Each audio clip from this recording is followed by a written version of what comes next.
Men deyman mashina bir aylık kişilerden mi bekcek pul hajeti. Maşinni ne koyasınız? Mayne dessingizlarki pulga manatın.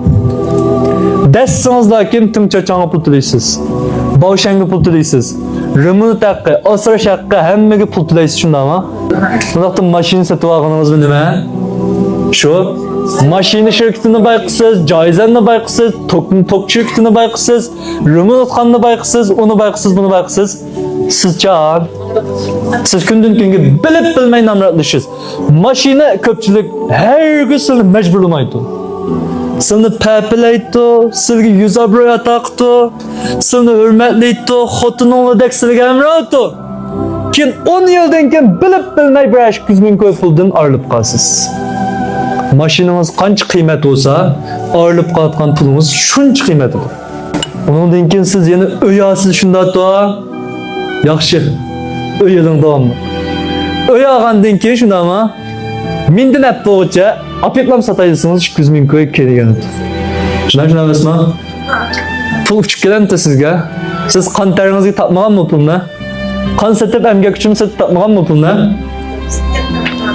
Bunda siz mashinani o'yin oldingiz.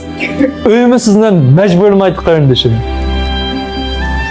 Majburlamaydi. Sizni qanday qilib papilaydi, asraydi, sizga taraf ishonish tuyg'usi bir qilaman.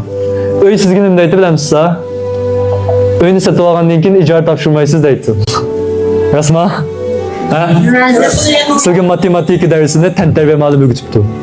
Uyni pul sanab olgansiz, sanab olgan pulni ijaraga hisob. Ashmi ijaraga hisob. Masalan siz 1 millionga Urumchidan bitta uyni binasini shundami? 1 milyon qo'yasınız, men dey. 10 yil o'tsangiz, bir kunlikimiz 900 qo'ydan 800 qo'ydan o'tirsiz uyda. Siz Zongtong fanvaya mehmonxonadagi shu uyda o'tirdingiz deganga. Ondan keyin uynim deytasiz-ki, sizni papilab, uy sizning bo'ldi deydi. Uy sizning bo'ldi deydi. Mashina sizning bo'ldi deydi. Mening keyingi gap bor. Yani malım, uyamam tümezemdi, buldum, piyadım anılı buldu. Vay kardeşim, ben uyamam, maşinamam demedim. Bu nesini ilim. Hele ki 10 milyon pulumuzni barlaq keltirip boğan dinkin, asınız biteyim. Aşağıda uyasınız mı meyle, maşinasınız mı meyle? Çotansa bana hazır. Keçiktirip huzurlanışını gününü demekti. Lekin muddatdan burun elib olsanglar, yaqinlashib olsanglar, qanday o'tib desanglar, shu kundan kunga nomlatlashmaysizlar. Har kun qad ko'tarolmaysizlar. Men hech qanday bir odamningki ma'nosini kontrol qilmay turib qad ko'tarayligini, bayog'ini ko'rib boqmadim.